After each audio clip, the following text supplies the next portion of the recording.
un día más con el propósito de adorar el nombre del Señor. Siempre es una bendición verles a cada uno de ustedes y también saludamos a los hermanos que nos están viendo a través de esta transmisión. Bueno, permítanme y acompáñenme a orar en esta hora para comenzar este servicio, este tiempo de adoración al Señor. Padre, gracias, Señor, por tu infinita misericordia. Gracias por tus bondades, Señor. A ti te adoramos, a ti te bendecimos. Tú eres el único Dios verdadero. Tú eres el que nos has salvado, Señor, con tu preciosa sangre. En esta hora estamos aquí delante de tu presencia, tu iglesia, Señor, pidiendo que este tiempo sea una bendición, que podamos abrir nuestros corazones a ti, Señor, podamos abrir nuestras bocas también para proclamar tu grandeza, para proclamar tus atributos y tu gloria. Gracias por cada hermano, cada familia que ha llegado hasta aquí, Señor, en esta mañana. Mira aquellos que no están hoy con nosotros, que por razones de enfermedad u otra razón, sé tú con ellos también. Gracias te damos, Jesús. En tu nombre te lo pedimos todo. Amén. Hermano, acompáñenme a Apocalipsis capítulo 5. Y vea conmigo esta hermosa visión que tiene el apóstol Juan. Dice la palabra del Señor en Apocalipsis capítulo 5,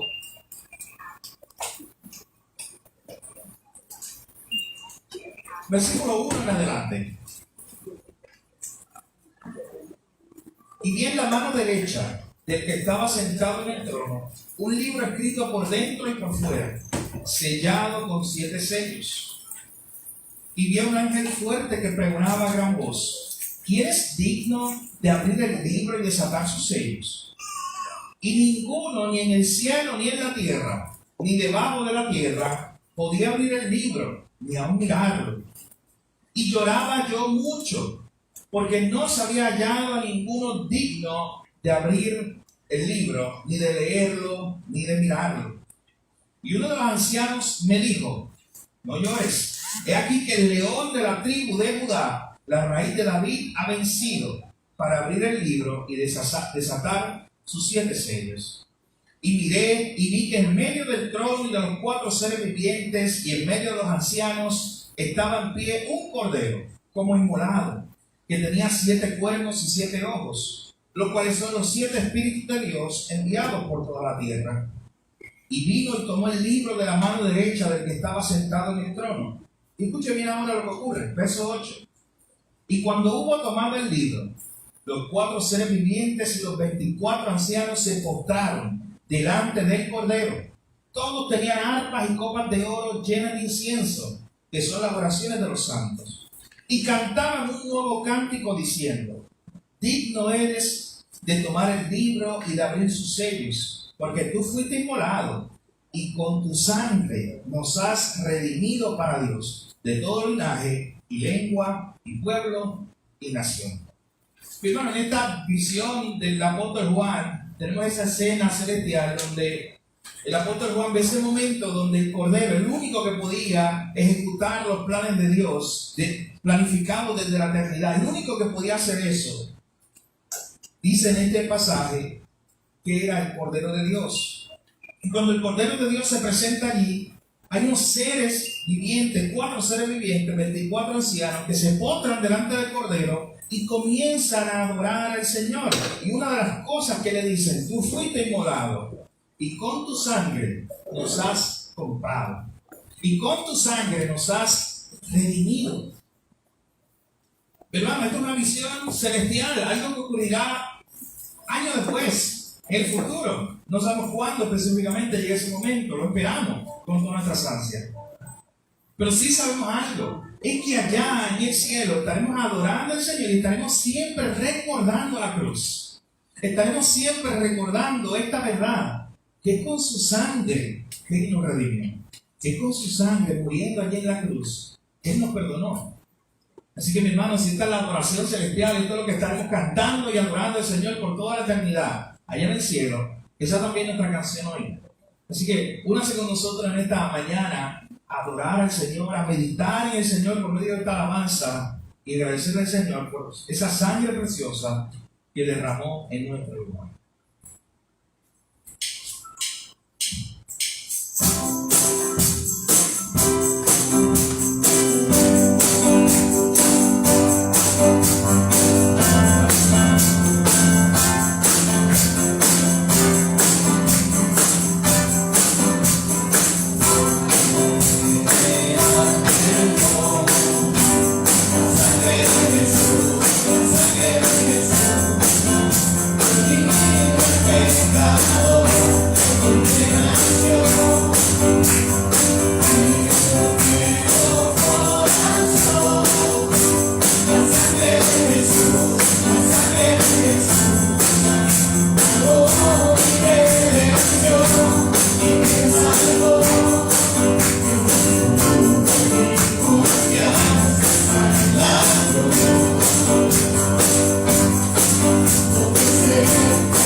Gracias por derramar tu sangre preciosa en la cruz, Señor, muriendo en nuestro lugar. Ninguno de nosotros merecía ese favor tuyo, esa gracia tuya. Hoy damos gracias, Señor, por esa sangre preciosa. Mi hermano, en esa misma línea dice la palabra de Dios en 1 de Pedro, capítulo 3, versículo 18, de la siguiente manera: porque también Cristo padeció una sola vez por los pecados, el justo por los injustos, para llevarnos a Dios, siendo a la verdad muerto en la carne, pero vivificado en el Espíritu. Hermano, no es un sacrificio suficiente, un sacrificio que solo bastó una sola vez para que fuera efectivo. Una sola vez se entregó el Señor por nuestros pecados, el justo por los injustos. ¿Y cuál fue el propósito de ese gran sacrificio? Llevarnos a Dios, conducirnos a Dios. Así que, mis hermanos, en esta mañana meditemos también en esta próxima alabanza, recordando ese gran sacrificio, recordando esa gracia sublime que nos salvó, recordando que allí en la cruz hubo un gran intercambio.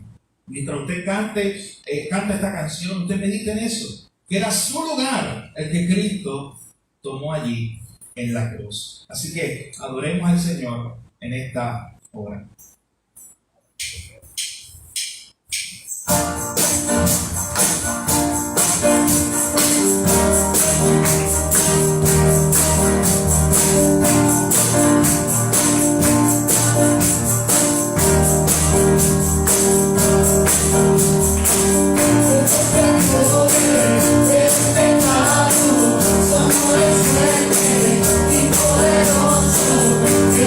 Gloria, que se llama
Fuiste a la cruz, Padre Santo, para salvarnos, Señor, para darnos una vida eterna junto contigo, mi Cristo amado. Y por eso hoy tenemos que dar gracias, Padre, en todo momento, Padre. Y no solamente eso, Padre, sino en todo lo que haces en nuestras vidas, Señor. En las transformaciones que has hecho en nuestras vidas, Cristo amado, Señor. Y las que seguirán haciendo, Padre amado. Gracias, Padre amado, porque tu amor es sublime, Padre Santo. Tu amor es eterno, Señor. Un amor, Padre Santo, que no se cansa de amarnos, Señor Jesús. Un amor, Padre Santo, que nos alcanza cada día, Señor amado Jesús. Lo vemos, Padre, cada día que nos levantamos, Señor. Podemos ver tus grandezas, Padre, tus promesas, Padre, plasmadas, Padre, en nuestros alrededores, mi Cristo amado, Señor Jesús, Padre. Y por eso te damos gracias, Señor amado Jesús. Gracias porque también nos permite estar aquí delante de tu presencia, Señor. Estando en ella, Padre, dándote gracias, mi Cristo, por todo lo que haces en nuestras vidas, mi Cristo amado, Señor Jesús, Padre. Te quiero pedir, Padre, por un misionero, mi Cristo amado, ellos que dan la vida también por ti, mi Cristo, llevando tu palabra, mi Cristo amado. Sé tú bendiciéndole, Señor, sé tú supliéndole cada necesidad, mi Cristo amado, sé tú abriéndole camino, Padre, para que puedan seguir llevando tu palabra a aquellos que no te conocen, Señor Jesús. Para que aquellos también puedan decir, Señor, que son libres en ti, mi Cristo amado, que son libres en ti, mi Cristo, Señor Jesús, Padre. Te quiero presentar a los enfermos, Señor. Tú eres el único, Padre, que puedes hacer milagros, Señor. Mira sus cuerpos, Padre Santo, tanto físicos, Padre Santo, como espiritual, Señor. Si alguno de ellos no te conoce, que a través de esa prueba que está pasando, Señor, puedan conocerte, Señor, y puedan testificar, Padre, en lo que tú puedes hacer en sus vidas, mi Cristo amado, Señor Jesús, Padre. Te pedimos por nosotros, Padre Santo, que estamos aquí y los que están viéndonos a través de las redes, Señor, que preparen nuestros corazones, Padre, para tu palabra, Señor, que todo lo que podamos aprender, Padre Santo, lo podamos llevar, Padre Santo, y lo podamos reflejar en nuestras vidas cada día, a nuestros vecinos, Señor, en nuestros trabajos, Señor, que cada día, Padre, podamos caminar contigo, Señor, que cada día podamos ver a la cruz, Señor, ver todo lo que tú has hecho por nosotros, Señor, amado Jesús. Te lo pido todo en tu nombre. Amén. Amén.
te alaba por su vida.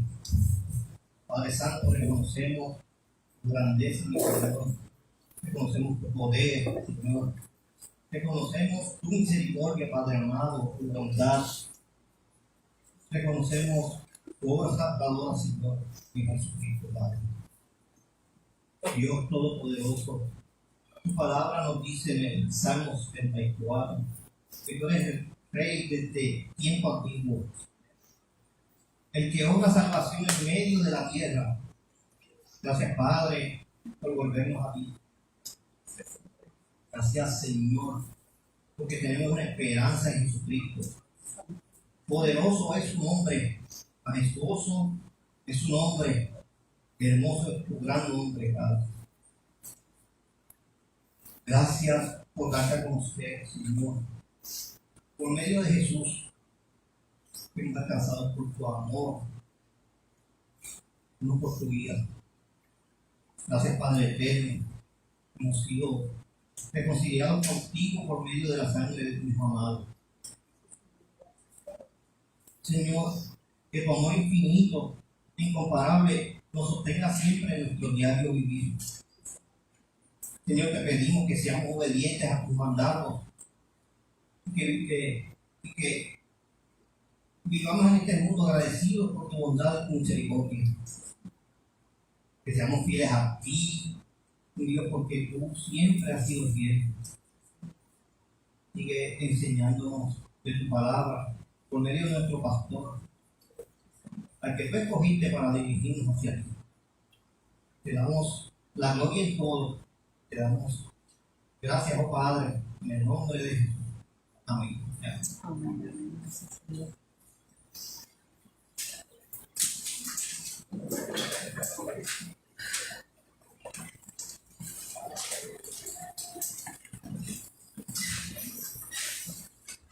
Qué hermoso es el nombre del Señor, ese nombre inigualable, como cantamos hace apenas unos minutos. Ese nombre por el cual cada uno de nosotros que está aquí hoy, que ha conocido la gracia de Dios, ha sido salvo bajo ese hermoso nombre del Señor. De hecho, había una línea de esa alabanza, mis hermanos, que debemos traducirla a nuestro diario vivir. No solamente cantarla el domingo, sino que mañana, lunes, nos acompañe la verdad de lo que está diciendo. Cuando decíamos hace unos minutos, Señor, tuyo es el reino, tuya es la gloria, tuyo es el poder, tuya es la autoridad. Que no se nos olvide mañana, lunes, cuando regresemos al afán del trabajo y a nuestro diario vivir, a nuestra rutina. Que no se nos olvide eso, mi hermano. Lo que le estamos diciendo hoy, que de Él es el poder, que de Él es la gloria, que de Él es la autoridad. Que Él tiene autoridad sobre nuestra vida, que Él es poderoso para obrar según su voluntad. Hermanos, los saludamos nuevamente en el amor del Señor. Qué gozo el poder estar juntos para estudiar la palabra de Dios. En esta mañana nosotros vamos a continuar con nuestra serie de sermones sobre la carta de Primera de Juan. Recuerden que ya comenzamos el capítulo 3 la pasada semana y hoy vamos a continuar con nuestra serie de sermones. Así que yo le invito a que usted me acompañe a Primera de Juan, capítulo 3, versículos 4 al 10. Primera de Juan, capítulo 3, versículos 4 al 10. Recuerden que nuestra serie sobre esta carta está titulada Las marcas de un verdadero discípulo, y el tema el cual estaremos predicando en la mañana de hoy es el siguiente: el verdadero creyente y su relación con el pecado. Dice en Primera de Juan capítulo 3, versos 4 al 10 de la siguiente manera: todo aquel que comete pecado infringe también la ley, pues el pecado es infracción de la ley. Y sabéis que Él apareció para quitar nuestros pecados, y no hay pecado en Él. Todo aquel que permanece en Él no peca. Todo aquel que peca no le ha visto ni le ha conocido. Hijitos, nadie los engañe. El que hace justicia es justo, como Él es justo. El que practica el pecado es del diablo, porque el diablo peca desde el principio. Para esto apareció el Hijo de Dios, para deshacer las obras del diablo. Todo aquel que es nacido de Dios no practica el pecado, porque la simiente de Dios permanece en él y no puede pecar porque es nacido de Dios. En esto se manifiestan los hijos de Dios y los hijos del diablo. Todo aquel que no hace justicia y que no ama a su hermano no es de Dios. Padre, gracias por tu palabra. Gracias por esta reunión de los santos, Señor, la reunión de tu iglesia, donde nos reunimos a adorar tu nombre, a cantar alabanzas que resalten tus atributos, donde nos reunimos a ser edificados por medio de tu palabra, que es la única que nos puede transformar. En esta hora te pedimos que nos des sabiduría, que abra nuestras mentes y nuestros corazones a tu palabra. Señor, que nos enseñes por medio de él y que tu Espíritu Santo ilumine nuestras vidas hoy. Gracias por tu palabra. En nombre te lo pedimos todo, Jesús. Amén. La obra redentora de Cristo, mi hermano, esa obra que él hizo allí en la cruz, cambió totalmente la forma en la que el creyente se relaciona con el pecado. Porque Jesús allí cargó sobre sí el pecado de todos nosotros, de todos los suyos. De hecho, dice incluso la Escritura en 2 Corintios 5:21 que él allí fue hecho pecado por nosotros, él siendo tan santo. Y él murió allí en la cruz por nuestro pecado, con el propósito, entre otras cosas, de quebrantar el dominio del pecado sobre nuestras vidas. Allí en la cruz, mis hermanos, Jesucristo fue tratado como un rebelde. Fue tratado como si él hubiera violado la ley de Dios. Fue tratado como un pecador por nosotros, los pecadores. Como vimos incluso la semana pasada en nuestro sermón, en los versos anteriores a este pasaje, allí el Hijo de Dios se estaba entregando su vida para que nosotros tuviéramos la posibilidad de convertirnos en hijos de Dios. Allí estaba Cristo entregándose en la cruz para darnos a nosotros la adopción, para darnos a nosotros el privilegio de llamarle a Dios Padre. La mañana de hoy, mis hermanos, continuando con nuestra serie del 1 de Juan, nosotros al menos veremos 3 razones por las cuales el creyente no practica el pecado.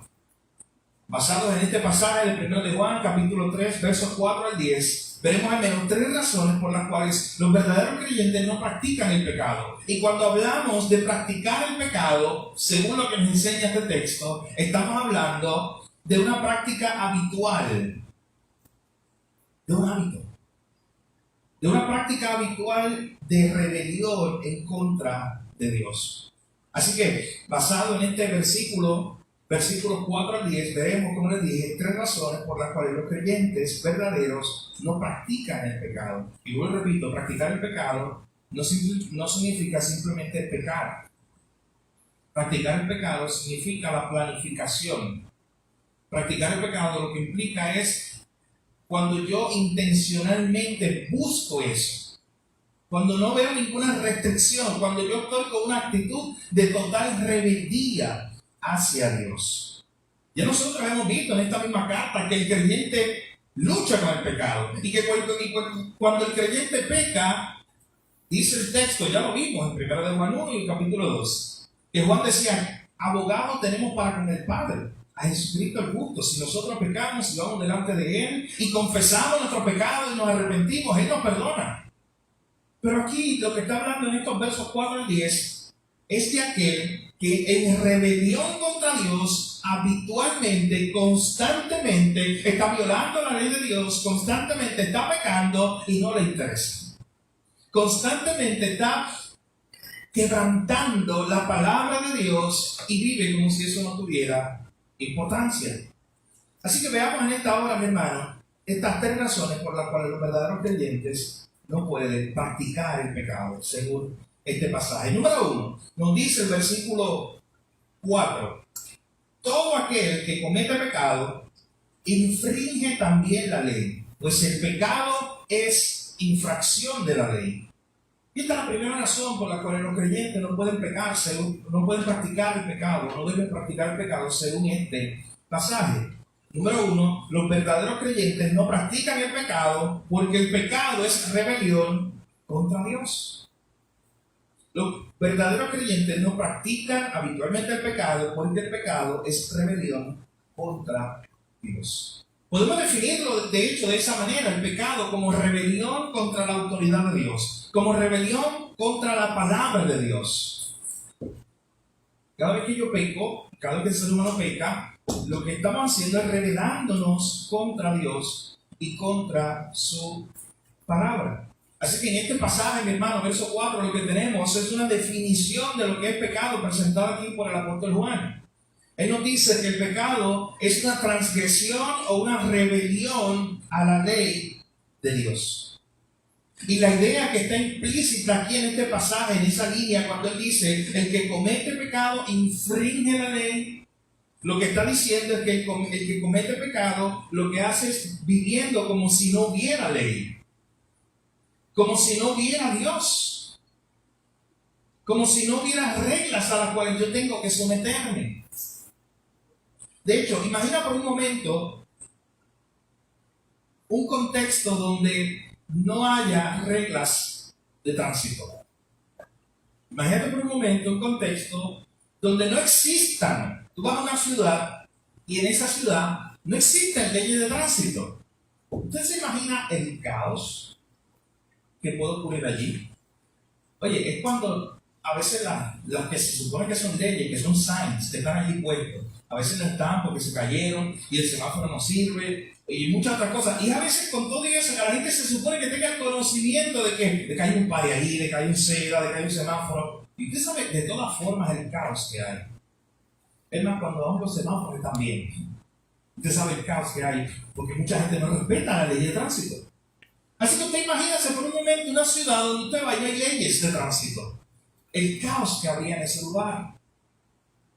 Pero vamos a apretar un poquito el tornillo. Imagínese una ciudad donde ni siquiera haya leyes, donde no haya un cuerpo judicial, no haya una legislatura para hacer las leyes, no haya fiscales, no haya policías, no exista tal cosa. Eso sería un total caos. Oye, eso que les estoy diciendo ahora mismo no es algo utópico, algo que como que eso es una hipérbole, una exageración, algo que me estoy imaginando. Pero usted sabe que hay movimientos hoy, especialmente en los Estados Unidos, a la luz de la violencia de los últimos años, que precisamente buscan la anarquía. ¿Usted sabe qué es la anarquía? El no gobierno. El que no haya leyes, donde aquí hay una ciudad, pero en esta ciudad no va a haber policía, no va a haber leyes, no va a haber, incluso hay quienes lo llevan al extremo y dicen, aquí no van a haber normas. Cada quien hace lo que bien le parecía, nos pareció para el libro de los jueces. Y usted ve el caos que había allí en el libro de los jueces. Uno de los libros más difíciles de entender a veces por las situaciones dramáticas que ocurrían allí y difíciles. Cada quien hacía lo que bien le parecía. Así que, mi hermano, nosotros tenemos que ver esta idea de lo que es el pecado, según lo que Juan nos está diciendo aquí, de la misma forma que vemos esa ciudad hipotética que no tiene leyes. Porque aquí Juan lo que está diciendo es que pecar es infringir la ley, es transgredir. Pecar es como vivir como si no hubiera leyes. Eso es lo que hace la sociedad allá afuera. Eso es lo que vemos tú y yo constantemente, un mundo que está viviendo como si Dios no existiera. Un mundo que está viviendo como si no existieran las leyes, algunos que no les interesa. Así que Juan nos está diciendo aquí que el pecado es infracción de la ley, de esa ley de Dios, que Dios ha revelado. Así que, número 1, los verdaderos creyentes no practican el pecado porque el pecado es rebelión contra Dios. Y como creyentes, nosotros antes éramos rebeldes, pero ahora hemos sido transformados, ahora hemos sido convertidos. El pastor John MacArthur sobre ese tema, este tema del verso 4, nos dice lo siguiente. El verbo cometer, que aparece ahí en la primera línea del verso 4, todo aquel que comete pecado. El verbo cometer alude en griego a la idea de hacer del pecado una práctica habitual. Es lo que le explicaba hace unos minutos. Aunque los cristianos genuinos todavía tienen una disposición pecaminosa, o sea, todavía luchan con el pecado, y cometen pecados que necesitan confesar, ese no es el patrón de su vida. Un creyente no debe reconocerse como el patrón de su vida, una vida pecaminosa, porque él ahora está luchando precisamente con ese pecado por el cual Cristo murió. Y eso es lo que nos está enseñando el apóstol Juan en esta mañana. Viene a mi mente una historia, ahí tienen la cita, si quieren más adelante verla, de 2 de Samuel, capítulo 12, versículos 1 al 10. Esa escena donde, de momento, luego de que David había pecado contra Dios, ¿te recuerdas lo que hizo David? Quebrantó la ley de Dios. Muchos preceptos de Dios quebrantó David. Comenzó codiciando a una mujer, luego la llamó, se acostó con ella, luego mandó a asesinar a su esposo. Bueno, ¿qué no hizo? Y en ese contexto, luego de que él comete ese pecado, Dios envía a un profeta, el profeta Natán, para que vaya y confronte a David por su pecado. Y es muy interesante la forma en cual ese profeta Natán le habla al rey. Y le dice, es como si Dios estuviera hablando por ese profeta Natán y le dice a David, oye David, tú pecaste contra mí. Tú tuviste en poco mi palabra. Tú me has menospreciado. Y utiliza ese término. Tú me has menospreciado, David. Hermano, porque cada vez que tú y yo pecamos, quebrantamos la ley de Dios, como dice este texto, tenemos en poco la palabra de Dios como si no tuviera valor y al final de cuentas estamos menospreciando a Dios. El pastor John Piper dice que pecar es todo lo que hacemos cuando ya no estamos satisfechos con Dios. Cuando ya Dios no satisface nuestro corazón y entonces buscamos cualquier otra cosa para llenar nuestro corazón.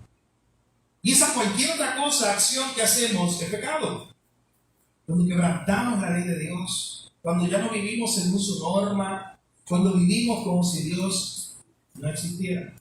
Pero aquí Juan nos está diciendo, nos está enseñando que el verdadero creyente no practica el pecado de una forma habitual, porque ese pecado es rebelión contra Dios. Y ahora un verdadero creyente quiere vivir en obediencia a Dios, no en rebelión contra Él.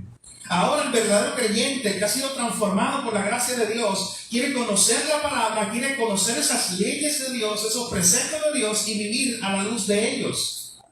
Antes corría de ellos, ahora quiere cumplirlos. Hermano, una evidencia de la gracia de Dios en tu vida es esa. Antes tú vivías sin ley, a mi manera, como dice el dicho. Pero ahora en Cristo ha sido transformado y ahora buscas vivir. Una evidencia de la gracia de Dios es si tú ahora que dices ser cristiano, estás buscando, todavía luchas con el pecado, pero estás buscando vivir bajo los preceptos de Dios. Ya no dices como antes, oye, yo hago con mi vida lo que quiera y no hay ninguna autoridad sobre mí. Eso es lo que tú decías antes. Pero si ahora estás en Cristo, tú dices todo lo contrario. Tú dices, oye, yo he sido comprado por precio de sangre. Y yo he sido comprado y eso implica que ahora esa ley, ese precepto, esa palabra de Dios que yo antes rechazaba, ahora yo amo esa palabra. Ahora yo lucho para vivir a la luz de esa palabra. Ahora yo estoy bajo la autoridad de Dios. Por eso le decía que traduzcamos de hoy domingo a mañana lunes y el resto de la semana las palabras de esa alabanza que cantamos, que decía, un reconocimiento nuestro de que de Dios es el poder, de que de Dios es la autoridad. Porque hermano, no se trata de cantar el domingo que Dios tiene la autoridad sobre mi vida si el resto de la semana vivo como si no hubiera autoridad. O como si yo no tuviera que rendirle cuentas a Dios. Así que Juan nos está diciendo aquí, verso 4, mi hermano, que un verdadero creyente, número 1, no practica el pecado porque el pecado es rebelión contra Dios. Y ahora nosotros no queremos vivir en rebelión contra Él, hemos sido transformados, ahora queremos vivir alineados a Dios y a su palabra, a su ley, a sus preceptos. En segundo lugar, la segunda razón por la cual los verdaderos creyentes no practican el pecado, según este pasaje, miren el verso 5. Y sabéis que Él apareció para quitar nuestros pecados, y no hay pecado en Él. Aquí Juan está haciendo referencia a Jesús y dice, y sabéis que Jesús, Cristo, apareció para quitar nuestros pecados, y no hay pecado en él. Número 2, los verdaderos creyentes no practican el pecado porque ellos ya no están bajo el dominio del pecado. Porque ellos han sido libres en Cristo. Porque Cristo apareció, dice ese verso 5, para libertarnos de nuestra esclavitud. Hermano, ¿sabe que ese verso 5 es hermoso? Para que usted medite en él constantemente, recuerda lo que dice ahí. Porque usted no es esclavo del pecado. Pero Cristo ha venido, nos dice este pasaje, Él apareció para quitar nuestros pecados, para hacernos libres, para libertarnos de ese yugo que nos esclavizaba. Aquí el apóstol Juan está recordando a la iglesia que el propósito de la encarnación, de que Dios se hubiera hecho hombre, fue el de vencer el pecado, de vencer esa brecha que existía entre un Dios santo y un hombre pecador. Cristo apareció, nos dice el verso 5, para quitar nuestros pecados. Si tú lees el libro de Isaías, te das cuenta cómo el profeta Isaías resalta esta idea de que el pecado ha hecho una separación entre Dios y el hombre. Pero dice este pasaje que Cristo vino, que Cristo apareció en el panorama para quitar ese pecado, para que otra vez tú y yo pudiéramos relacionarnos con Dios. Pero hermano, qué bendición cada vez que usted recuerda el Evangelio y recuerda eso. Que había una pared imposible de traspasar para ti y para mí. Que no había obra que tú pudieras hacer que te ayudara a traspasar esa pared. Que no había dinero que tú pudieras tener que te ayudara a traspasar esa pared. Ese obstáculo que estaba ahí, el pecado en el medio, entre un Dios santo y un hombre pecador. Pero qué hermosa la verdad que dice este pasaje, que Cristo apareció para quitar de medio eso. Para quitar nuestros pecados y permitir que ahora nosotros podamos relacionarnos con Dios. Mi hermano, es por eso que usted ora en el nombre de Jesús. Cuando usted ora en el nombre de Jesús, usted está diciendo: Dios, yo oro en el nombre de mi mediador, del que quitó esa pared, esa división, el que ahora me ayuda a otra vez relacionarme contigo, Dios. Juan capítulo 1, versículo 29 nos dice que en una ocasión estaba Juan el Bautista bautizando. Y de momento llegó Jesús.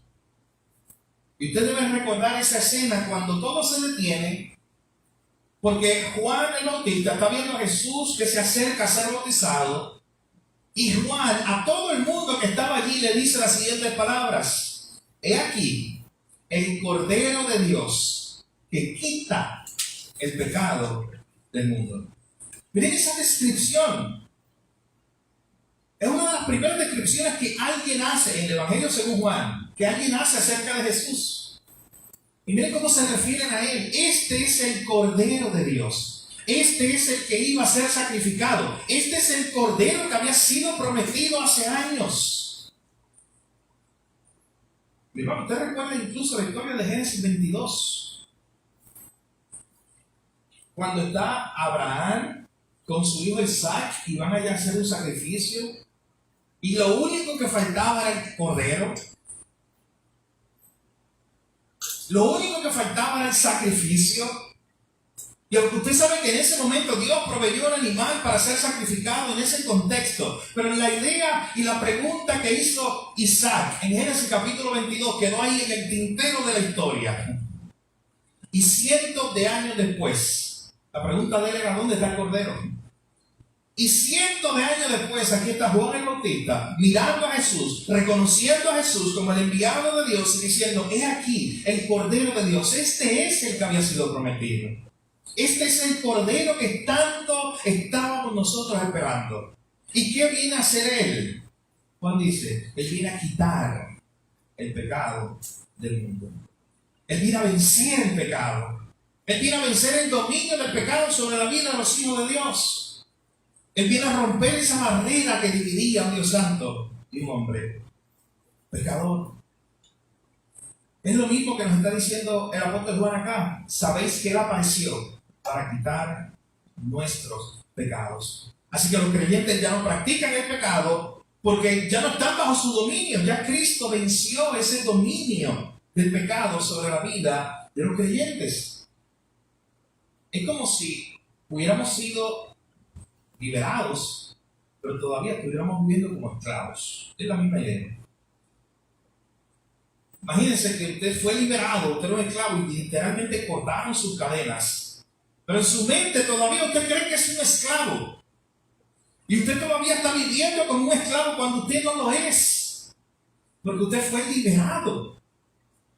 Y aquí Juan está diciendo a la iglesia, recuerden que ustedes son ahora hijos de Dios. ¿No recuerdan cómo comenzaba este capítulo? Diciendo, mirad cuál amor nos ha dado el Padre para que seamos llamados hijos de Dios. Juan está diciendo, recuerden lo que ustedes son ahora, hijos de Dios. Han sido adoptados. Cristo venció el poder del pecado sobre su vida, el dominio, Él quebrantó esas cadenas que lo esclavizaban. Usted con el pecado vive como un hijo de Dios.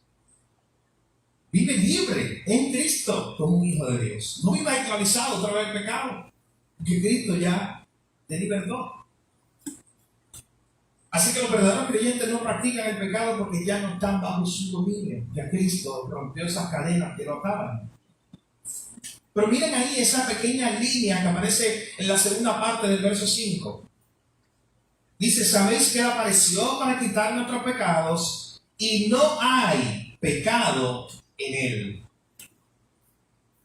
Usted note cuántas veces Juan ha venido resaltando. Esta carta la hemos visto desde el capítulo 1, verso 1. Y usted vea cuántas veces Juan ha venido resaltando esta idea de que en Cristo, en ese Cordero que fue enviado por Dios, no hay pecado, de que ese Cristo es perfecto, de que ese Cristo no tiene ninguna mancha. Y nos dice, en Él no hay pecado. Pero hermano, Jesús era el único capacitado para lidiar con el pecado, porque Él era sin pecado.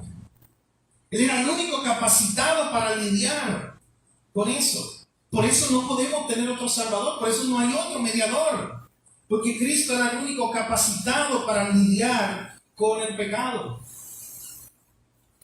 El autor de los Hebreos hace un análisis sobre esto.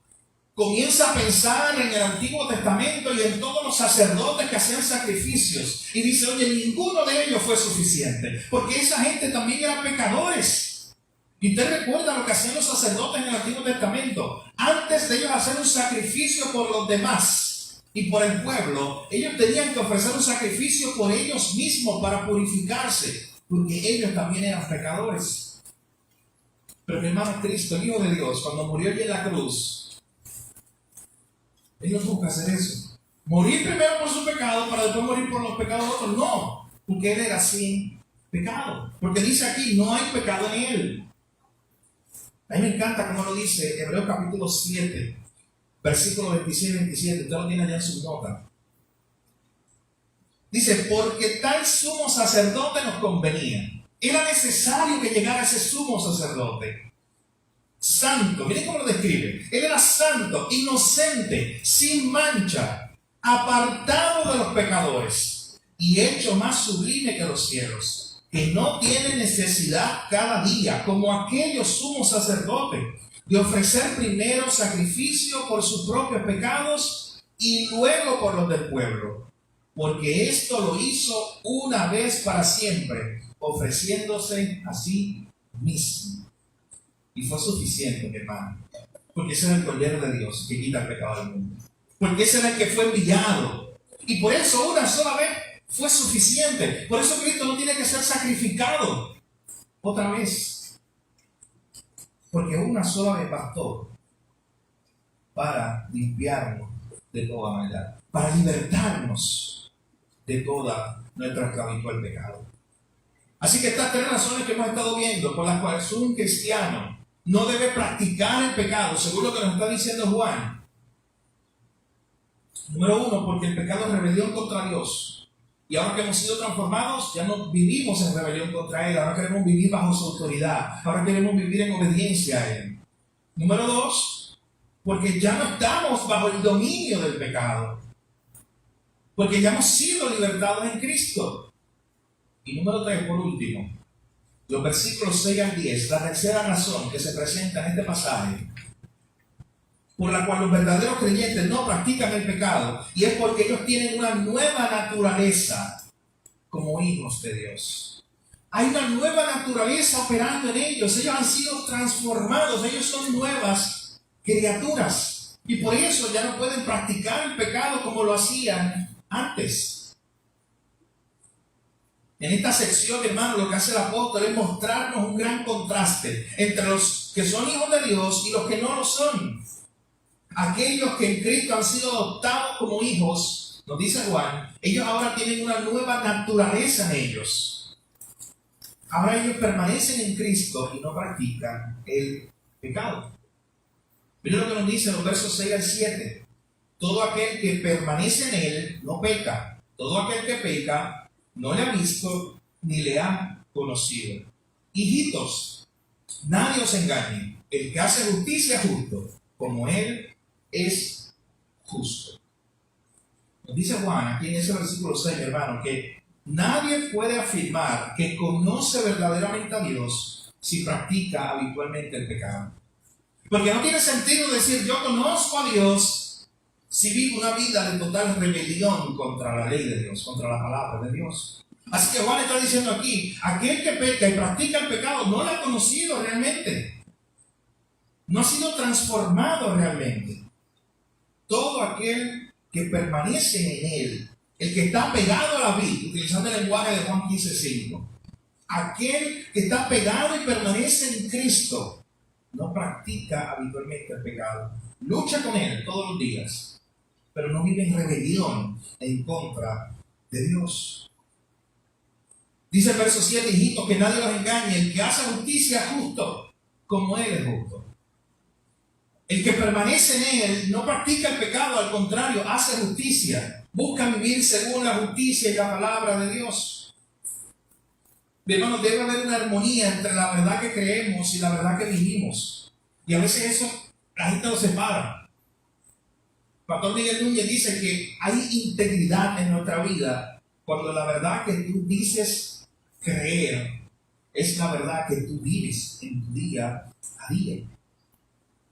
Así que Juan nos está diciendo que si somos hijos de Dios, no practicamos el pecado, al contrario, practicamos la justicia de Dios. Buscamos vivir bajo esos preceptos de Dios. Y miren cómo Juan aprieta la tuerca, como decimos nosotros. Y los versos 8 al 9, él aún quiere ser más claro para que nadie se confunda, para que todos entiendan lo que él está diciendo. El que practica el pecado es del diablo, dice Juan, porque el diablo peca desde el principio. Para esto apareció el Hijo de Dios, para deshacer las obras del diablo. Todo aquel que es nacido de Dios no practica el pecado, porque la simiente de Dios permanece en él y no puede pecar porque es nacido de Dios. Note lo que hace el contraste que hace Juan entre los versos 8 y 9. El Hijo de Dios versus el Hijo del diablo. Y dice Juan aquí, aquel que practica el pecado como un hábito en su vida, que no quiere vivir bajo la autoridad de Dios, que es rebelde a Dios, no puede decir que es hijo de Dios.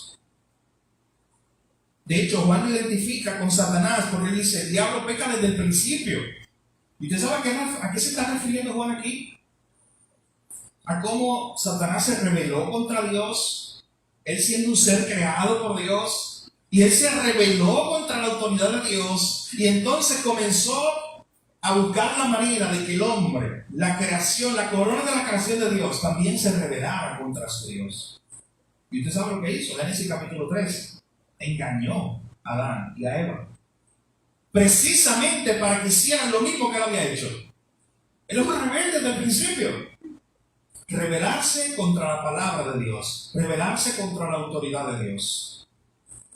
Miren la idea de pecado como rebelión contra Dios, de no reconocer su autoridad.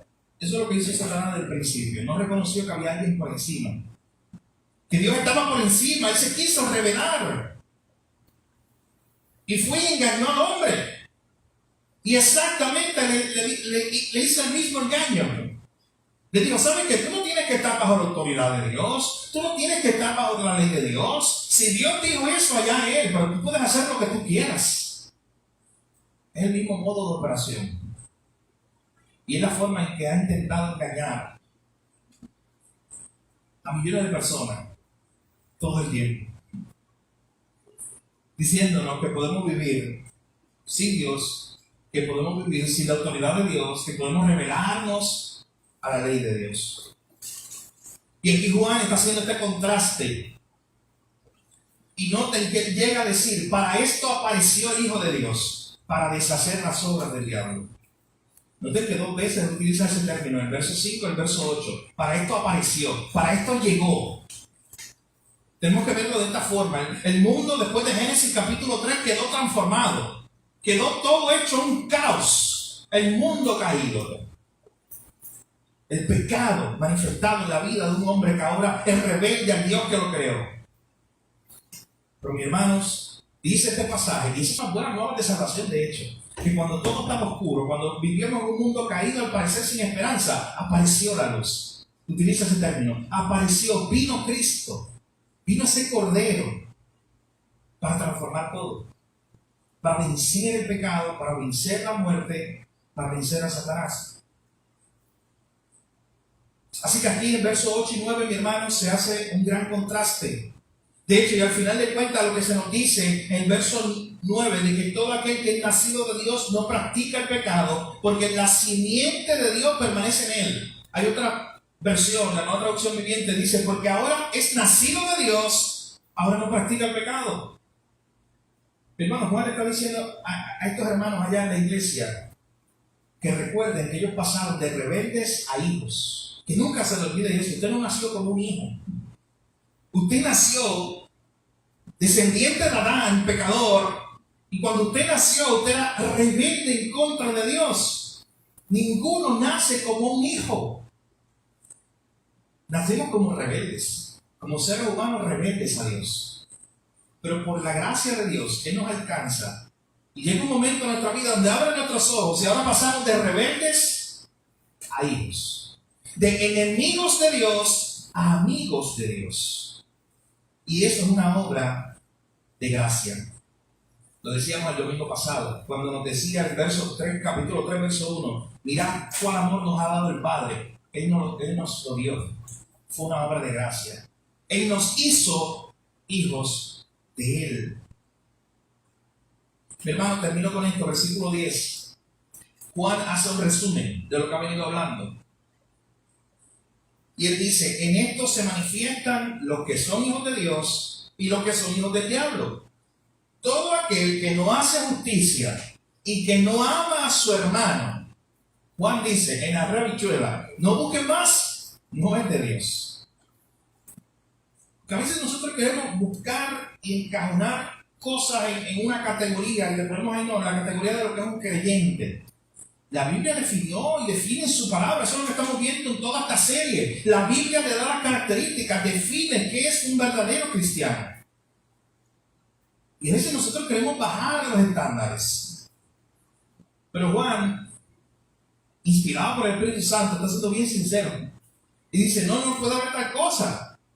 Si esa persona no practica la justicia, si esa persona no practica la palabra de Dios, si no vive bajo la autoridad de Dios, si no ama a Dios, si no ama a su hermano, no es de Dios, no busque más. Así que mi hermano, en este pasaje el apóstol lo que ofrece es un resumen de lo que él ha venido diciendo desde el verso 4. El pastor Henry T. Mahan, pastor norteamericano del siglo pasado, sobre este pasaje dijo lo siguiente: el que es regenerado por el Espíritu Santo, en quien Cristo es formado, aquel que es una nueva criatura en Cristo, no hace del pecado su práctica y estilo de vida. Él todavía no se halla libre de las pasiones pecaminosas interiormente, ni de los pensamientos, palabras y obras de pecado en su vida, pero no se entrega al pecado, ni lo excusa, ni continúa en él como un siervo del pecado. ¿Qué decíamos hace 2 minutos? Lo está diciendo este pastor.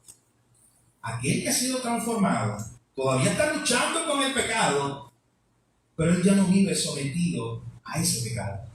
Ya Cristo ha roto esas cadenas, ahora él puede vivir para otro amo. Ahora él puede vivir esclavo para otro Señor, que es Cristo. Hermano, ahora en Cristo tenemos un nuevo Señor para el cual debemos vivir. Un verdadero creyente no excusa su pecado, no se justifica. Eso es lo que hizo Adán y Eva desde el principio. Eso es lo que hace el pecado. No solamente nos lleva a rebelarnos contra Dios, sino que nos lleva después a justificarnos y decir, no, yo hice esto por esto y por esto y por esto. Eso desde Génesis 3 nos estamos justificando a nosotros mismos o intentando justificarnos delante de un Dios santo. No hay excusa. Ahora en Cristo tenemos un nuevo Señor, un nuevo amo al cual servir. Como nuevas criaturas ya no nos relacionamos con el pecado como lo hacíamos antes. Pero hermano, si algo vas a recordar de este sermón en esta mañana, recuerda hoy que ya el pecado no nos domina, porque Cristo nos hizo libres. Que ya el pecado no nos domina, porque allí en la cruz Cristo venció el pecado. Él venció la muerte. Oremos, mi hermano, en esta mañana para que como hijos de Dios, hijos que han sido adoptados por la gracia de Dios, podamos luchar contra el pecado en nuestra vida y vivir vidas de obediencia a Él. Que el Señor nos ayude, mis hermanos. Hemos visto estas 3 razones por las cuales un verdadero creyente, según 1 de Juan, capítulo 3, no debe practicar el pecado. Él lucha con el pecado, pero él no practica el pecado activamente. Él no busca como un hábito todo el tiempo. Usted sabe que eso se define así los impíos en el libro de Proverbios. Se definen como gente que está buscando maneras de pecar. Gente que está en la cama, dice que aún en su cama él maquina cómo ir a pecar al otro día. Y dice, un creyente no es así, porque un creyente ya no vive bajo el dominio del pecado. Él lucha con el pecado todos los días porque Cristo lo ha hecho libre. Que el Señor nos ayude, mi hermano, a vivir como hijos adoptados por la gracia de Dios, hijos que han sido libertados del poder del pecado. Señor, gracias por tu palabra. Gracias porque a través de ella somos transformados, Señor. A través de ella, Señor, tú nos fortaleces, nos corrige, nos instruye, Señor. Viene esta hora la palabra que ha sido predicada, Señor.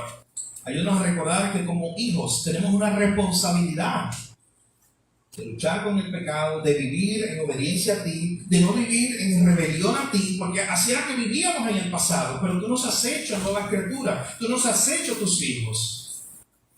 Señor, ayúdanos a no vivir como esclavos, a no seguir viviendo como esclavos del pecado cuando sabemos que ya tú nos hiciste libres, Señor. Gracias por tu palabra. Pedimos, Señor, que la grave en nuestros corazones, que por medio de tu Espíritu Santo pueda dar fruto en nuestras vidas. Gracias, Jesús, en tu nombre te lo pedimos. Amén. Hermanos, si tú estás aquí en esta mañana y no eres un hijo de Dios, y has estado escuchando los sermones de 1 de Juan, donde se habla precisamente sobre las marcas de un verdadero creyente, pero no ves esa evidencia de la gracia de Dios en tu vida, hoy es el día de salvación. Cuando tú puedas reconocer que por gracia que Él ha hecho esa obra de adoptarnos como sus hijos, que es por gracia que Él ha hecho esa obra de salvación en nuestra vida. Que tú puedas reconocer ese gran intercambio, el justo por lo injusto que hubo allí en la cruz. Y hoy, antes de salir de este lugar, le puedas decir, Señor, reconozco que soy un pecador, que no puedo salvarme a mí mismo. Te pido que me salve hoy, que perdones mis pecados. Gracias por libertarme en Cristo. Y no te vayas de este lugar sin acercarte a alguno de nosotros. Compartir que has hecho esa oración. Pero también como iglesia, lo repito, lo que decía hace unos minutos en la oración, ya no podemos, no debemos seguir viviendo como esclavos, ya somos libres en Cristo. Vivamos como lo que somos, como hijos de Dios, hijos que han sido adoptados por la gracia de Dios. Recuerda siempre que antes eras un rebelde, ahora eres un hijo adoptado. Antes vivías en rebelión de la ley de Dios, ahora debes amar la ley de Dios, la palabra de Dios. Eso implica estudiarla, leerla, procurar vivir tu vida todos los días a la luz de esa autoridad de Dios. El Señor nos ayuda a eso, hermano, y a seguir creciendo como hijos suyos, como discípulos suyos. Hermano, los invito este próximo miércoles a las 7:30. Continuamos con nuestra serie de discipulados, Viviendo como Iglesia. Ha sido un tiempo muy bueno, así que lo invitamos a que usted pueda venir y seguir estudiando juntos la palabra del Señor y también tener un tiempo de oración. De igual forma, el viernes estamos aquí a las 7 de la noche, los caballeros, las damas estuvieron el viernes pasado, también nosotros los caballeros a las 7 de la noche, así que están todos invitados también para el discipulado y el estudio que también los caballeros están tomando el viernes a las 7 de la noche. Sigan orando por los proyectos de la construcción, como siempre lo hemos pedido estos últimos días. Ya han comenzado con la parte del techo acústico, empezaron los cuartos de atrás ya está completo, al menos la oficina, por dentro, y ya comenzaron entonces la obra aquí. Mañana continuará con el del Señor, así que sigo orando para que salga todo bien con esos proyectos. Usted sabe que aquí en la parte de atrás, especialmente los caballeros, cuando vayan al baño, cuídese de apoyarse de esa pared.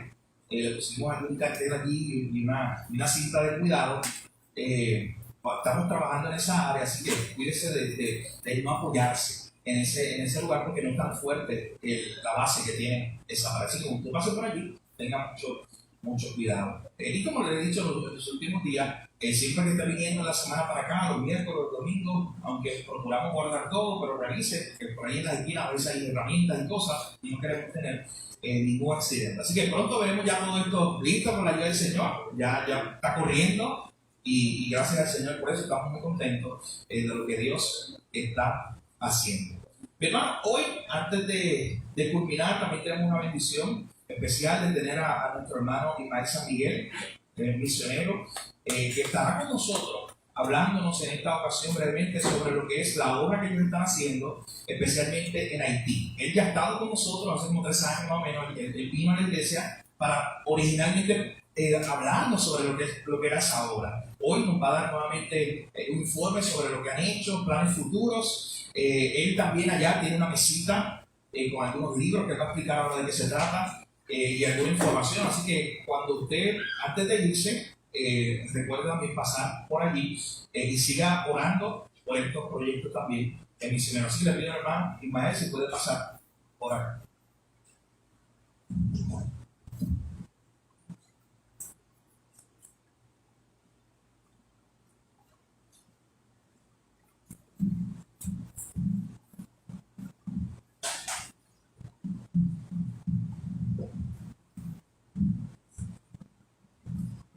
Sí, Dios les bendiga, hermanos. Me gozo de estar aquí nuevamente con ustedes. Reconozco algunas caras. Como ustedes saben, yo estoy trabajando, le comentaba al pastor, que hace más o menos 15 años, un domingo cualquiera, un domingo como hoy, estaba yo en mi iglesia, era nuevo creyente en aquel tiempo, y estaba en mi corazón buscando en qué lugar Dios me iba a poner para servirle. Y llegaron estos misioneros de visita, así como yo hoy aquí, a presentar el ministerio. Y cuando yo vi los videos y vi la obra que el Señor estaba haciendo en aquellos tiempos en Venezuela a través de la Fundación Misión Misericordia, el Señor tocó mi corazón y puso en mí un pensamiento: yo quiero hacer esto. Y recordaba con el pastor que en aquellos tiempos las iglesias no tenían proyección fija, pero había que cargar con los equipos cuando los misioneros visitaban las iglesias, así que yo los ayudé a ellos a montar en el carro sus equipos. Y le hice tantas preguntas que al final ellos me dijeron: bueno, las respuestas a todo eso están allá en Venezuela, en la misión. Si tú quieres ir, ven con nosotros. Y yo les pregunto: pues, ¿cuándo regresan? La semana que viene.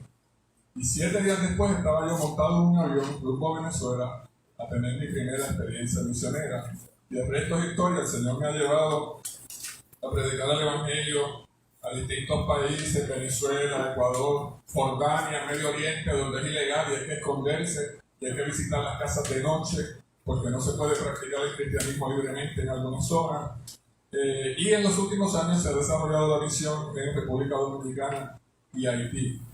Yo quería presentarles primero que nada este libro, se titula Siguiendo al Maestro. Fue una idea que nos surgió en el tiempo de pandemia, en el cual no hemos podido viajar. Y le pedimos a todos los misioneros que a lo largo de estos años han estado viajando con nosotros que escribiesen un devocional basado en su experiencia misionera y de servicio al Señor. Este libro es un llamado al pueblo cristiano, a la iglesia, a servir, sea dentro del templo, sea en las comunidades, sea en otros países, a donde Dios lo llame a usted. está totalmente inspirado por misioneros puertorriqueños, venezolanos, misioneros que han trabajado en algún momento con nuestra fundación. Y tiene dos propósitos. Primero, llevar el mensaje de lo que es la obra misionera y el servicio al Señor. Y segundo, lo utilizamos para recaudar fondos para la obra que estamos llevando a cabo en Haití. Así que estamos solicitando un donativo de $15. Lo tengo en la mesa, al final yo voy a quedarme compartiendo con ustedes. Aceptamos ATH móvil, PayPal, efectivo, cheque. Y si no tienen dinero a la mano, se lo dejamos también y a través del pastor y de algunos hermanos nos va a hacer llegar posteriormente. No hay problema ninguno. Sé que se van a gozar y va a ser de bendición para todos ustedes. Así que, hermanos, voy a presentar un video corto de unos 10 minutos para explicarle un poquito de la obra. Este es el video del último viaje que pudimos hacer a Haití. 2019, 2020 por la pandemia, lo que va de este año no hemos ido, pero con el favor de Dios, julio primero, habiendo estado vacunas disponibles en Puerto Rico, ¿verdad? Uno de los requisitos para los que viajan en este viaje es que estemos vacunados para que no vayamos a poner en riesgo a los hermanos allá en Haití. Así que les voy a presentar este video y les voy a contar algunas de las escenas que vamos a estar viendo. Allí tenemos una escuela con 300 niños. El gobierno no ha construido escuelas en la comunidad, es una comunidad rural. Yo diría que Puerto Rico en los años 20, 30, una casita aquí, otra casita por allá. No hay carreteras, no hay luz, no hay agua, no la ha habido, no la va a haber en los próximos 20 años, hermano.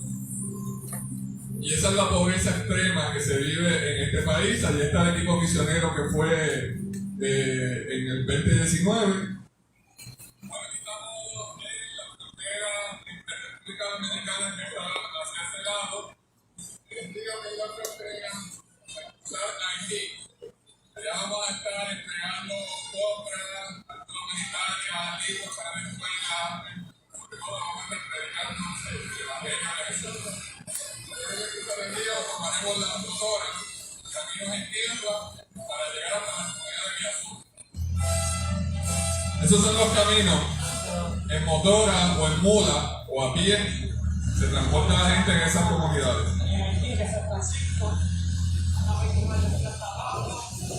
Además está decirles que cuando es época de lluvia, ese camino que ven allí se convierte en algo muy difícil. Entonces, claro está, llevamos ayuda, hermanos, pero lo principal es llevar la palabra de Dios casa por casa. Fíjense en las paredes de barro, fíjense en el piso en tierra. En medio de esa pobreza y de esa miseria, estamos llevando la esperanza del Evangelio de Cristo en esos lugares. Como les dije, nadie tiene agua corriente, nadie tiene luz, no la ha habido, no la hay, no la va a haber en los próximos años. Es un estado de total miseria. Los niños sufren de hambre.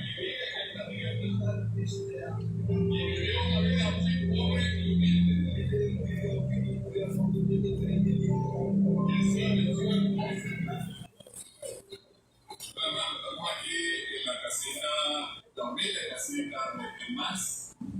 Ella vive solita en este humilde hogar, con sí, el barro, el piso en tierra, casita muy bien. Y así vamos, hermanos, casa por casa, diciéndole a la gente: Jesús murió por ti, Jesús pagó por tus pecados, cree en Él, hazlo tu Señor, presentando el Evangelio y llevando ayuda material también en forma de alimentos, ropa, comida. Pastor David Clark dice que hay 2 necesidades urgentes, físicas y espirituales. Y nosotros tratamos en este ministerio de cubrir ambas. Miren esa habitación, hermano, fíjense bien, ahí duermen 3 niños. Y no es la habitación más fea que pudimos ver, es una habitación típica de una casita haitiana. Y allí vamos los misioneros, casa por casa. Aquí estamos en Azul. Hemos encontrado a este hermano aquí, durmiendo en la calle. Los vecinos dicen que no tiene hogar.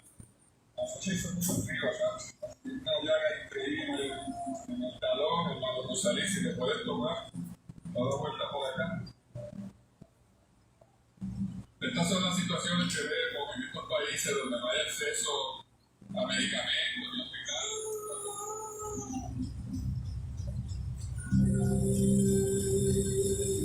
Bueno, cuando el apóstol Pablo estaba entrenando a Timoteo para obispo, para el ministerio, le dice primera de Timoteo 1, 4, versículo 7, ejercítate para la piedad.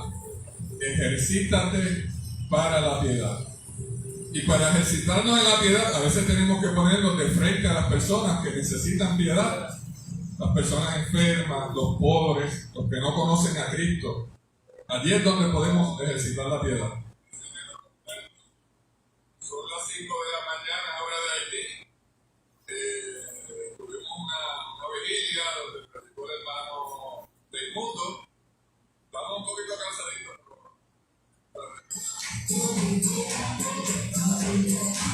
Hablaba con el pastor ahorita lo diferente de los cultos en el aspecto cultural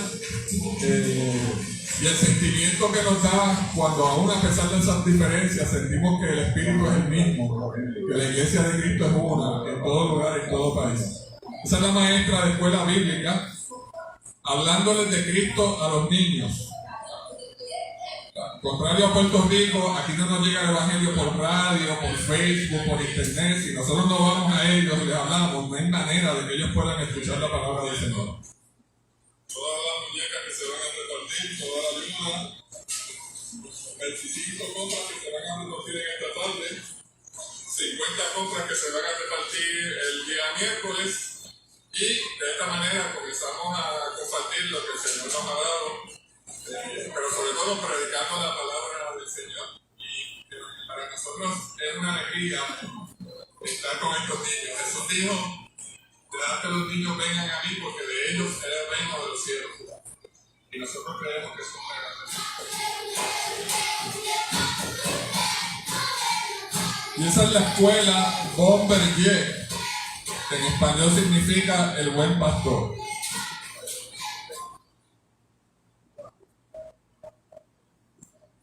Tiene grado desde pre-kinder hasta sexto grado. Y uno de los ministerios más hermosos que hemos podido ofrecer allí es el comedor escolar, donde le ofrecemos un almuerzo diario a esos niños que sabemos que sufren hambre en sus casas. Estas fueron unas muñecas que nos donó la Iglesia Bautista de Lajas.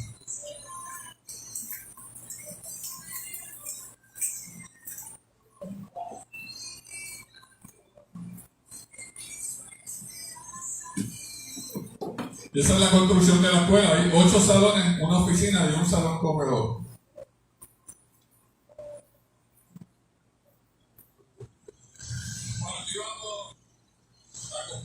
Entonces en el 2019 la escuela estaba sin libros.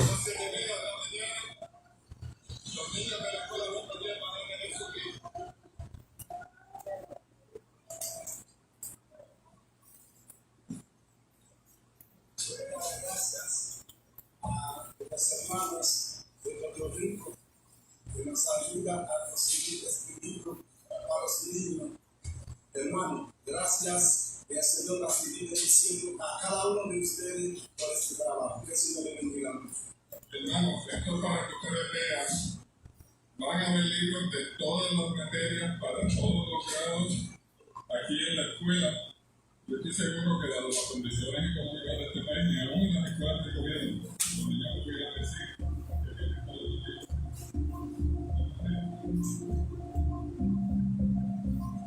Así que cada jornada misionera, hermano, y establecemos una invitación abierta a los que Dios les ponga llamado en el corazón. Son viajes de 8 días. Se hacen distintas cosas, se reparten alimentos. Allí estamos repartiendo pollos vivos. Recuerden que nadie tiene nevera en su casa. Y la única manera de incorporar un poquito de carne en la dieta es a través de animales vivos que podamos donar, en este caso pollo. Tenemos 8 maestros asalariados que les cubrimos su jornal desde Puerto Rico. Llevamos alegría a los niños, llevamos dulces, juguetes, ropa, materiales escolares. En esa jornada repartimos 100 Biblias electrónicas y 2 Biblias grandes como esa que ven allí electrónicas. Las iglesias locales las apoyamos con equipos de sonido, micrófonos, instrumentos. Les ofrecemos talleres a los líderes en las iglesias para que sigan proclamando el evangelio. y hacemos todo lo que está a nuestro alcance, cruzamos ríos, subimos montañas, caminamos a pie, para llevar el Evangelio a donde Jesucristo nos lleve. Nosotros ya estamos orando desde ahora, antes del viaje, porque sabemos que Dios ha escogido los lugares y las casas y las personas a las cuales les vamos a presentar el Evangelio en este próximo viaje. Sistema solar para una iglesia que la construyeron unos misioneros en 1980 y 40 años después ahora tiene luz a través de placas solares.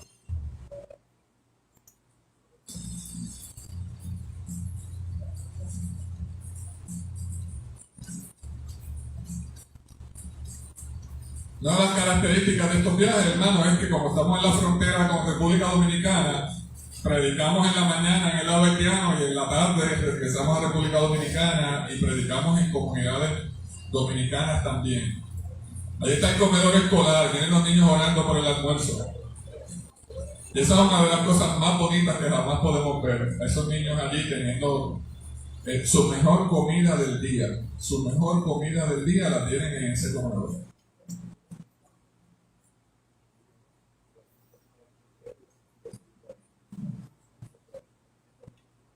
Y hermano, esto es solo una parte, ¿verdad? Pequeña, breve, de lo que es el trabajo. El Señor está haciendo grandes cosas a través de la fundación. Hay muchas iglesias que se nos han unido, hermanos que colaboran con nosotros. Nosotros les queremos pedir a ustedes, primero que nada, oración por los misioneros. La Fundación Misión Misericordia tiene obras en Ecuador, en Venezuela, en República Dominicana, en India. Hermanos, nos están llegando mensajes, se nos están muriendo los misioneros en India. Yo he visto las fotos, he visto los testimonios. Los otro día recibí testimonio. Ahora los hospitales, primero que no puedo visitar, no hay oxígeno, no hay cama, y si te mueres te echan en una bolsa y le dicen a los familiares, ayer se murió.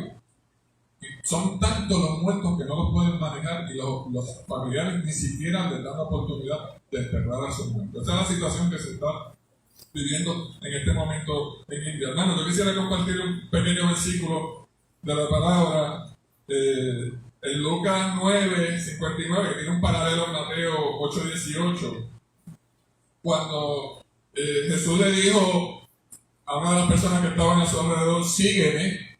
La contestación que recibió fue, Señor, déjame que primero vaya y entierre a mi padre. Y la respuesta de Jesús fue bien directa, yo sé que ustedes la recuerdan, cuando le dice, deja que los muertos entierren a sus muertos, tú ves y anuncia el reino de Dios. Hermanos, versículos como este a veces tenemos que verlo en el contexto específico y en el contexto amplio. Jesús le estaba diciendo, yo estoy aquí, yo soy el Rey de Reyes, nada más importante que la misión que yo vengo a hacer. Pueden dejarlo todo atrás. Pero estas palabras quedaron grabadas para que algún día nosotros también las estudiésemos, las pudiésemos aplicar a nuestra vida. Y en un contexto más amplio, lo que nos está diciendo el Señor aquí es, las cosas espirituales son más importantes que las cosas mundanas. Y en este ministerio nosotros queremos aplicar eso. Hay que sacar tiempo para servir al Señor. ¿Cuál es la excusa que podemos tener? No puede ser el trabajo, no puede ser nuestra familia, no pueden ser nuestros hijos, no pueden ser nuestras obligaciones. Tenemos que sacar tiempo para atender necesidades urgentes, físicas y espirituales, como acaban de ver en esos videos. Así que, hermanos, Dios les bendiga. Gracias por recibirme. Voy a estar allá en la mesa. Pueden adquirir el libro por un donativo. Si quieren más información, con mucho gusto. Hay una invitación abierta a hermanos de la iglesia a participar. Todavía hay tiempo, todavía hay gente uniéndose a este viaje. Hay 4 requisitos, hermanos. Primero, que sea un llamado del Señor. Esto no es un viaje turístico, no es un viaje para ver, es un viaje para hacer. Segundo, tiene que tener sus propios recursos. Lo que nosotros recaudamos es para la obra. Yo viajo con mi propio presupuesto. Tercero, tiene que estar vacunado contra el COVID por protección a los hermanos. Y cuarto, tiene que tener el visto bueno del pastor de su iglesia. Esos son los 4 requisitos, así que voy a estar al final. Gracias por recibirme, que el Señor los bendiga grandemente. Gracias, pastor, por la oportunidad.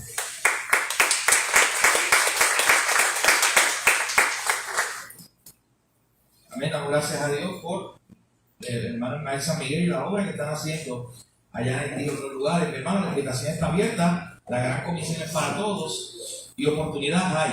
Yo tuve la oportunidad hace 3 años precisamente de participar en uno de esos viajes y fue una bendición que cambió totalmente la forma en que yo veo muchas cosas hoy. Así que yo los invito, que si usted tiene esa oportunidad, decidió ponerse en su corazón, que también puede unirse a uno de estos planes. Pero no deje de orar por ellos, no deje también de ofrendar para la misión. Nosotros aquí como iglesia directamente vamos a estar enviando una ofrenda a Haití, así que ya se llenó, y más adelante le daremos el informe, pero ya se llenó la casita misionera que está ahí, y de ahí se saca precisamente para enviar el 100% de eso a la obra, pero ya más adelante la iglesia comenzará a hacerlo de forma mensual, esa ayuda a la obra en Haití. Así que usted únase a eso, usted puede unirse directamente y ahí le va a dar toda la información, pero a través de la casita misionera también estaremos bendiciendo esa obra en Haití. Así que, mi hermano, vamos entonces a orar en esta hora para culminar la tarde de hoy. Padre, gracias por tu misericordia, gracias por tu amor, Señor, y tu gran bendición para con nosotros. Gracias porque pudimos estudiar tu palabra juntos, Señor. Gracias porque tuvimos este recordatorio de la gran comisión, de ese llamado que tú nos has dado a todos, Señor, a predicar tu evangelio a toda criatura. Señor, que podamos cumplirlo, Señor, mi Dios, con devoción, que podamos movernos, orar, Señor, y que hasta que todas las naciones escuchen de ti. Te pedimos por este ministerio, Señor, y otros que están trabajando en tu obra. Sigue bendiciéndole, sigue proveyéndole y ayúdale, Señor, en esta gran tarea que tú les has dado. Padre, bendice las ofrendas que serán recogidas en esta hora. Gracias por tu provisión y permite que podamos utilizarlas para tu obra y gloria.